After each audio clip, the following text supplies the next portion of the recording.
Good morning, beloved ones. It's a beautiful sight for me to always stand here and to behold you. I'm grateful and thankful that you have kept your divine appointment. Thank you, Papaya, for playing as well. Thank you for singing. Thank you for sharing your gifts to our wonderful trio. Thank you for your presence, for your love, for being here, for helping to establish a sacred community, to recognize and to remember our oneness, that we are here to bless one another. What a beautiful time we're in. I'm sitting here and I'm looking at Jinky's little new grandbaby. Jinky was one of our members who made our transition, and I see that you've brought this beautiful soul, Tatiana, to be here. You know, have you noticed, though, that the babies that are being born, during meditation, she didn't say a peep. We have other babies that will come, and they get into the vibe. You know, they can feel that peace, and it's very rare that they'll cry. I'm not saying that they don't, but I've just noticed that more and more these beautiful souls who are entering in are some powerful, mighty beings. And it gives me hope because I figured that, you know what, we're going to be all right. We're going to do our part. But these beautiful souls are coming in to do their part. And they're coming in, I think, with just being a little bit more awakened, a little bit more in tuned, a little stronger. You know, they come out of the womb holding head up, looking around. It's true. Their eyes are open. I always share this. I remember when babies couldn't get their head for maybe 2 months before they could even lift their little heads off the pillow. And maybe a month before they really actually saw. They would see shadows, but they never really saw. Now they come out like, What up? I'm here. It's a beautiful thing. It's a beautiful thing. Anyway, we are still here this morning, and we are working with our series on source and synchronicities. And we are speaking about the value and the power of truly connecting, not only with each other, but connecting with the source. And we're using the phrase to actually more than connect, to sync, or to link ourselves consciously with the source of all being and of all life itself, which is God. To sync ourselves with God. And when we do that, then all of a sudden, all manner of blessings and miracles and astounding synchronicities begin to appear in our lives. And they appear in such a fashion that it almost feels magical. It almost feels like it just keeps coming, and I'm just noticing it myself. It's like before I even speak, the thing I need is there. It's showing up, and there's a flow that's happening. That my good seems to be coming to me in greater fashion. And it's not because it didn't happen before, but it is because I'm more conscious of it, and I am more consciously participating in co-creating the blessings of my life and in my life. That there's a natural flow, and this is the way life should be, that there's a natural flow of unending goodness and grace that comes, right? A natural flow of unending goodness and grace that comes to us. Because it's the goodness and the grace that we're seeking is the presence and power of God. And God is what unending. God is what eternal. God is what ever present, omnipresent, everywhere. And not just turning itself on and off according to whether we are being good or not good. God is good all the time, expressing itself all the time, in all ways, always. And so when we are able to allow ourselves to sync with that energy, then we experience life at an optimal level, and all things begin to work together for our highest good. And it may seem like it's almost too good to be true, but it's not. Because if we think about it, if you are synced and linked to the divine mind that creates all things, and if this divine mind that we call God is absolute good, would it not stand to reason that that good would have to flow into your being and into your life experiences, right? Because there's no separation. So we're talking about conscious syncing, conscious connection. Because, see, we're always connected to God, whether we like it or not, and whether we're aware of it or not. But we're talking about conscious connection, conscious syncing, conscious co-creating. Because God is always giving, expressing the goodness of his nature in all things and all times. It's just that sometimes we are unconscious of it. Right? And so in our unconsciousness, we kind of miss it. We're not participating in it. And blessings come all the time. But if we're not aware, not open, not receptive, we can miss the opportunity for that particular blessing. It's never that you miss your blessings, because they're what? Unending. Always coming. You just might miss the opportunity to capitalize on that particular moment. And so what we're saying is we want to be conscious co-creators. We want to be aware of how it is that we draw to us and participate in our lives. Don't you want to be a participator in your own life? Sometimes I just recognize I'm not even present to my own life. I'm so busy being distracted by this or that or whatever that I'm really not present. I'm not present. So we want to be conscious, aware, awake. We want to be able to connect with this ability to draw the things that we desire. Now, the way to draw the things that we desire is to be connected to the good, to God, divine mind. Jesus put it this way. He said, "Seek ye first the kingdom of heaven, and all things will be given unto you." So it's something to do with this seeking, and I call the seeking and the sinking to the kingdom of heaven. The kingdom of heaven is that higher consciousness within you. It is the realm of absolute good, a realm of divine ideas, of purity, of love, of peace, all these things. And so when we seek this kingdom, when we sink to this kingdom, to this consciousness, not as a concept, but as an action, then all things are added unto us. Right? Because the good you're seeking is already is. The blessings you want, the prayers you have, they already are. But we are the ones that just must wake up and recognize and allow that vibration of that desire to touch the creation that is already here for us. You follow where I'm going? Yes, and so this is very important for us. Seek ye first the kingdom of God. And when you begin to actually, not as a concept, because all too often our experience of spirituality is just a concept. You know, I'm glad that you come on Sundays and take these classes during the week and participate in our experiences that we have here. But it's more than that. You want to make this a living reality for you.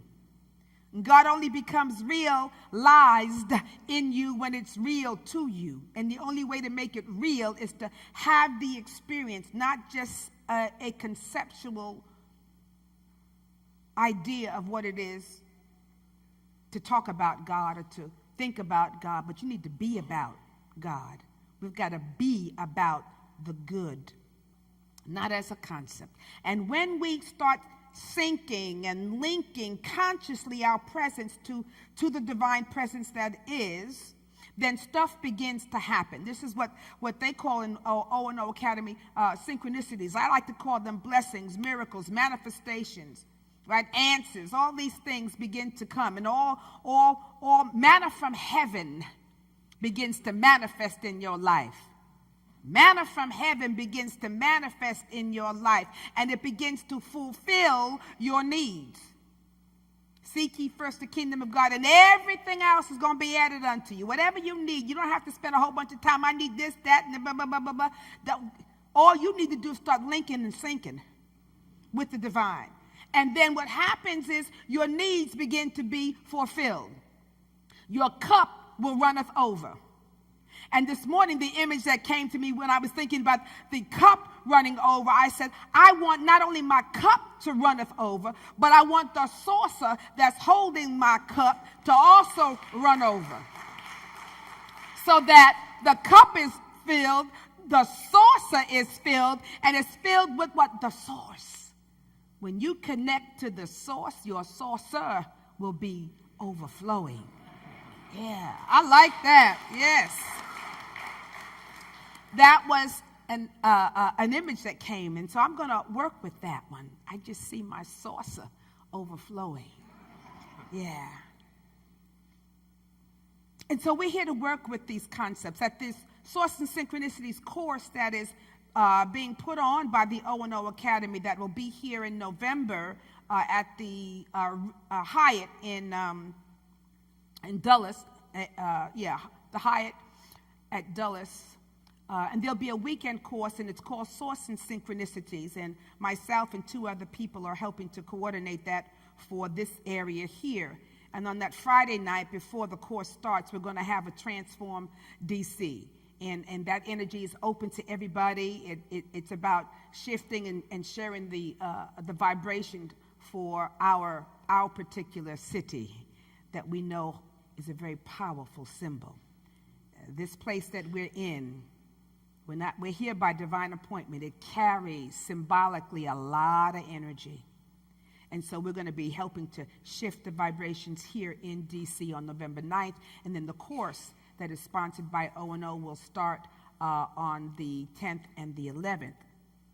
But what they're doing is they are working with what they call three zones that basically cover the major areas of our lives, and helping us to be able to sync with these major areas. And the 3 zones are the health zone, the love zone, and the power zone. And the health zone is to bring more health and energy, whether it's health to your physical body, health to your emotional affairs, whatever, health in your relationships. And then, of course, love. We're talking about love a little bit on all levels, whether it's spiritual, mental, emotional, psychologically, whole and well, and then love. And then the power relates to your sense of success. It relates to your sense of fulfillment, your prosperity, health, wealth, abundance, success, being able to contribute. We all want to contribute something to life. We want to have our life have meaning. We want to have purpose. We want to make sure that we're adding to and not taking away from life, that we're giving and offering our gifts, whether it's through singing or whether it's through speaking and sharing or teaching or whatever it is that you do. It is so that you can add to the collective, right? That's the higher purpose of why you do what you do. I know you think you do what you do to get a salary and get some money and live. Ultimately, it's so that you can add to the collective, because that's what we're here to do. So, anyway, last week, we already talked about, the last couple of weeks, we talked about health. And last week, I shared a little bit about entering into this love zone, and we began to explore healing our relationships. And because relationships are such a major part of our lives and what happens in our lives, I wanted to continue with that exploration this morning. I mentioned last week that it is basically our experience of hurt within a relationship that usually impacts the relationship. And it can impact the relationship positively or maybe negatively. That when we are hurt, that hurt can cause us to distance ourselves, from others, or it can cause us to shut down completely, or maybe even to act out. When we're hurt, sometimes people act out, and we can act out either in an aggressive manner or in a passive-aggressive manner. Now, I would say most truth people, if we're going to act out, it'll be passive aggressive because we don't want you to see all of our stuff. So we'll do it, we come around the bend and throw a little shade over here, but with the God bless you, though, Right? Come on, we got to be truthful. But however we experience our hurt, what I believe is that we all really want to feel loved and valued and acknowledged. That is part of the human psyche. It's part of our makeup. But I'll say this. Without a strong dosage of spiritual understanding, that which is natural, this desire to feel love, this desire to be valued, this desire to be acknowledged, but without the spiritual component and dosage of that somehow that love, that feeling can get distorted, right? It can get distorted, and our need to experience and express love can lead to possessiveness, emptiness, maybe feelings of unfulfillment, and in a broader sense, just feeling disconnected. And we all want to feel connected. We want to feel connected to something, to God, right? To our family, to our community, to our tribe, our clan. We need to feel connected because that's part of our natural soul's unfoldment. No one can exist without another. Not for very long. And certainly as our unfolding begins. That sweet baby right there cannot exist without another soul coming to her aid with food and attention, right? So this is very important because what I want us to understand is that we are wired for relationship. That it's in our DNA. We are wired for relationship, for connection. It's a part of our survival mechanism. We cannot survive without another. It's very important. There was a statement that someone said, God makes babies unresistible so that somebody will come to their aid. Right? They're so cute. If you were to walk down the street and you all of a sudden there was a 2-month-old baby just lying on the street, who here would not go immediately to that child and pick it up and comfort it or do something with it? You wouldn't just walk by and say, oh, 2-month-old baby, yeah, going. You couldn't. You couldn't. You'd have to. You would be compelled, right, to go to that child. Doesn't matter whether it's mother, father, you would be compelled.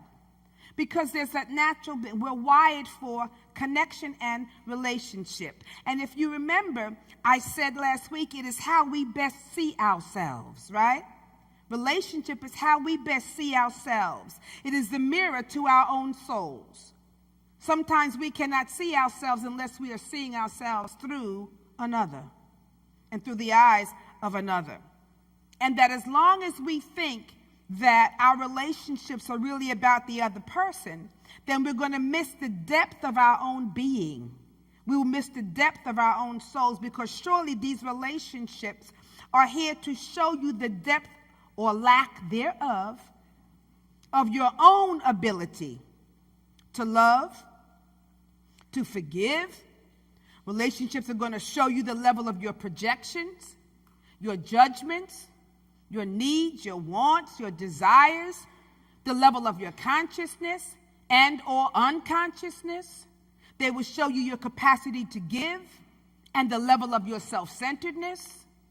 They will show you how much you are willing to give the beloved one to life, or how much you have made them your life. Right? To the point maybe where you cannot even feel the value of your own life. Oh, I can't live without them. Nonsense. That's movie stuff. Right? I can't live with, I need you. This is my other half. There's no other half. You complete me. You are whole and complete in and of yourself. Right? And the beauty is when two whole, complete souls come together, they just simply offer their gifts. But if you think that it's another person that's going to make you whole, make you happy, make you complete, you will always be in lack and disappointment and limitation. You bring your whole self to the relationship. You bring your healthy self to the relationship. You bring your conscious self to the relationship, right? Because two unconscious people does not a good relationship make. And Eckhart Tolle says even one, if you're careful, you may be conscious, but if your partner is unconscious, they have the ability to drag you right into unconsciousness. So you want two conscious, healthy, whole people coming to add to the relationship, to build and to grow and to unfold. That's the power of it. And being in relationship is meant to free us and to expand us. But sometimes being in a relationship can either free us or they can bind us. But one thing is for sure, they will impact the quality of our lives and our being together. I've been working and reading with this book from the founders of the One World Academy and Krishna and Preeta called Freedom in Relationships. And I remember last week I said we don't have it in the book, so we don't, but Rosa, I think it was Rosa J. Hodge, came up and said, I love this modern day technology and people who just go right. She went to the internet and she said, no, it's on Amazon. I found it, I ordered it, I got it. I said, oh, good.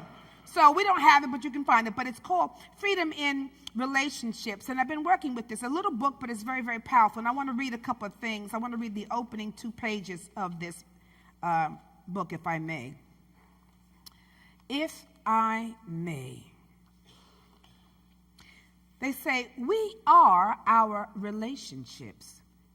They define us as they are a mirror of our inner state of being. Our relationships give meaning to our existence. Relationships can cause us to smile or leave us downcast. The frown or laughter, the silence or contact of someone who matters can set us onto a trajectory of depression or ecstasy. Relationships hold the power to give us what we want most, an experience of love, and they can cause us immense sorrow.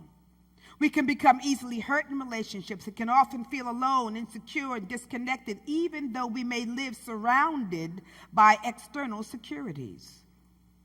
When we feel hurt, we want to come out of it, and yet we don't know how. We're frightened of being seen, frightened of being unseen. Sometimes we want, see me, but don't look too close, right? Frightened of being too much, too little, or not enough. To be hurt is to be in fear. And in this state, there is no freedom. Regardless of the external freedom we may enjoy, we are still not free. We are held hostage in our minds and therefore in our relationships. How can we talk about freedom in relationships when we are so far from internal freedom and so easily pulled off balance by the vagaries of our relationship? We want the other to meet our needs and to be a certain way. We make conditions, we set traps, and want the other to somehow be an extension of ourselves simply to suit our own insecurities. From this place of internment, can love be possible? Can there be freedom in our relationships? From this place, all we do is mutually stifle one another with a clawing and a clinging dependence, or we overcompensate with an exaggerated independence as if the other did not matter and we become an island. Neither of these polarities allows for freedom in relationships. Conversely, freedom is not about creating free relationships that are devoid of sensitivity or affection. This is relationship on the run, an incarnation of a different kind, an incarceration of a different kind, where perceived external freedom dominates without kindness or consideration. So, what do we mean by freedom in relationships? It's not about external freedom. It is an internal state in which we are free of guilt and anger, free of the need to make others wrong or ourselves right. It's about consciously freeing ourselves from hurt rather than indulging in it for a day, a month, a year, or even a lifetime. Holding on to hurt only strokes and stokes the fires of the past. Freedom is born from awareness. Living from this place of awareness, you're not looking to be rescued and freed from your own suffering. There's no blame to lay on others. You're not holding another person as a prisoner in your mind, demanding that he or she unlock you from your sorrows and fears. Freedom in relationships is a gift that we can give to ourselves through developing our own awareness. In awareness, there is a letting go of the perception that distort reality and keeps us separate and alone. It is only in freedom that love can be born. In love, there is no fear, blame, or recrimination. Sorrow does not exist. In love, there is no fear of being judged by the other. In love, there's no calculation. In love, there are no agendas. There is a total giving of oneself. Love is connection. Love is inclusion. Regardless of what is happening in your relationships, this freedom, born from awareness, can bring forth a healing and acceptance of yourself and the other.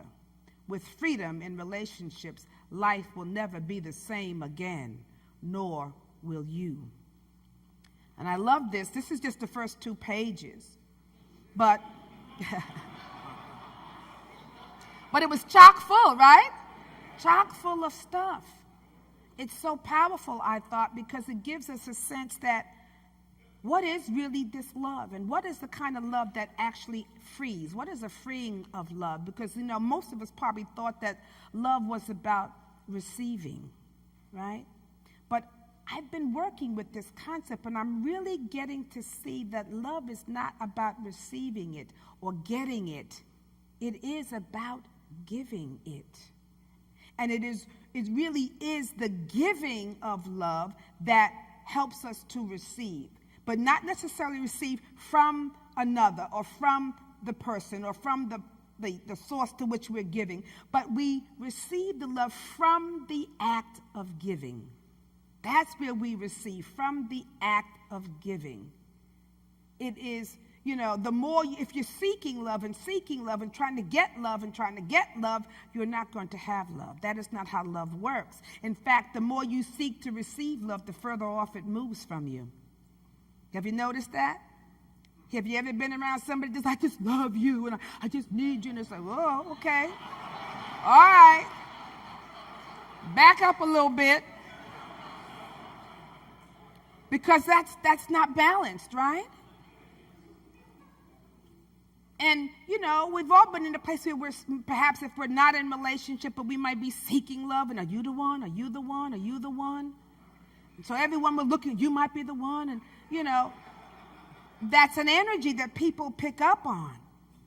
It's not in this seeking of love that the power lies. It is in giving the love. Because when we give the love, there's a vibration that comes out. It's a spiritual teaching. Because when you give it, it'll actually unlock this door to your sense of fulfillment and wholeness and holiness and your well-being. Because when you give it, it's a vibration that goes out, and it's simply a vibration without your trying to work it that will draw that which you seek to you. Not in seeking to get it, but seeking to simply give it. There's a verse that I love in the scriptures, and I've pondered it, and it comes from 1 John 4:18. And it seems a little strange, but it says this. It says, there is no fear in love, But perfect love does what? Casts out fear. Because fear has torment, and he that feareth is not made perfect in love. So I read that again. There's no fear in love, but perfect love casts out fear. So what is this perfect love that casts out fear? Because sometimes we're looking for the perfect love, right? You're looking for that perfect love who's going to meet your needs and make you happy and you build a life. But wait a minute. This scripture says that perfect love casts out fear, right? What is that? Well, I say it is love that is born and expressed in, by, and through giving. Perfect love is that love that is given. See? It's not perfect love that you get. It is perfected by and through your giving of it. Because when we have love that, we're trying to get love, it gets distorted, right? When you're concerned with getting love, then fear creeps in. Because what might happen is you might become fearful that I'm going to try to give you my love, but you might not what? You might not receive it. Fear creeps in that it might leave if you do get it. Or you might be fearful that you're not worthy enough, or that you're not good enough, or that you're not thin enough, cute enough, or just plain not enough, right? All of those things. When love is surrounding your fear, that jealousy creeps in, possessiveness starts to happen. Or there's the expectation that others are here to fulfill your needs, to make you happy, fulfill your emptiness, to prop you up, to adore you, to tell you your worth, right? All of these things to make you feel good and on and on and on. But that's not love. That is simply pointing out to you what you might be missing from within. What's lacking in your own sense, because no one can give you love. No one can make you feel love. And if you're basing your whole sense of love upon what the other person is giving to you, what happens when they leave? Do you fall apart?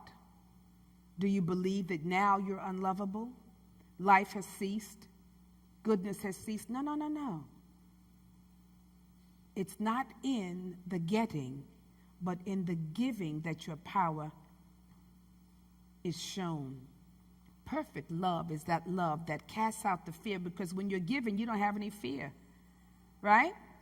If I'm giving love, I'm not afraid that it'll leave or that you won't like me, whatever. I'm just going to give love.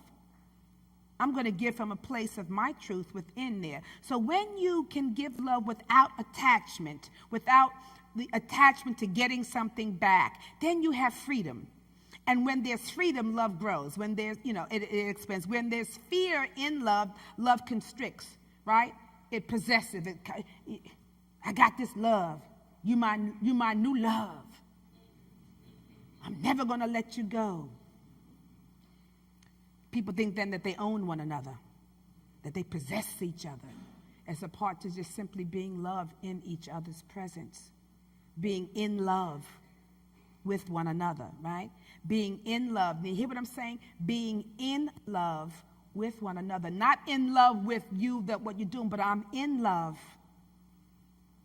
with you. I don't know if you're catching what I'm trying to say, but I'm in love with you. You see? Freedom. Freedom. There's freedom to simply love, not fear. When you have the freedom, you're pulling from this internal fount of the source of love. And you remember that you are love itself and that you are perfect in every way. And when you begin to unleash your love from within, it begins to fill your being. Because see, you can't give love without the experience of love.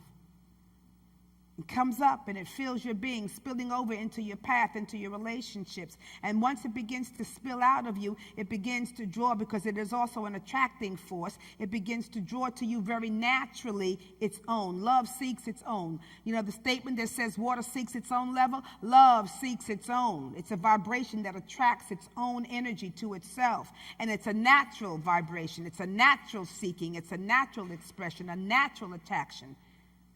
You want to be attractive? Just simply be a loving being.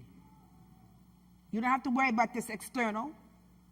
Be love itself, and you will attract to you love that is the highest thing.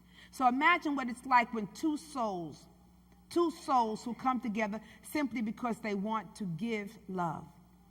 Not to receive love. That's going to be a natural outcome, but to receive love. That relationship has no other choice but to expand, to heal, to bless, to unfold into greater expressions of love of God. So in your relationships, I want you to take some time to assess the quality of your relationships. All of them. Your intimate relationships, your family relationships, your relationships with your neighbor, friends, whatever. But ask yourself this: am I trying to receive love or wanting to receive something from this relationship? Or am I really desiring to simply give love? Because it is the latter that is going to allow you some freedom, or make room for freedom in your relationships, so that understanding can be present, forgiveness can be present, acceptance can be present, encouragement, support, joy, lightness, and connection.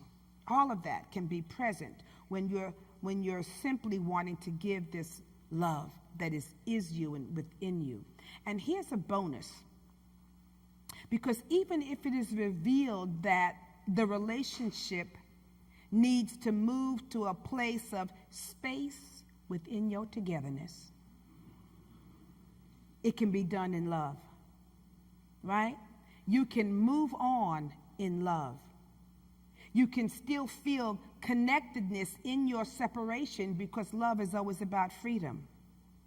See, when the revelation comes that perhaps this relationship needs to move and unfold, usually it's not done in love. It's not done with the same intensity of that when you fell in love.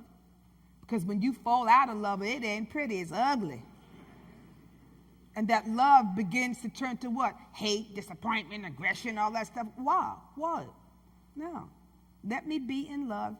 You go. We have a statement that says in Unity, I bless you and I release you.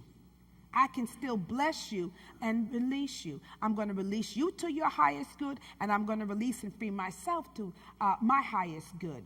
Because when there's tension, it's because we're still hurt.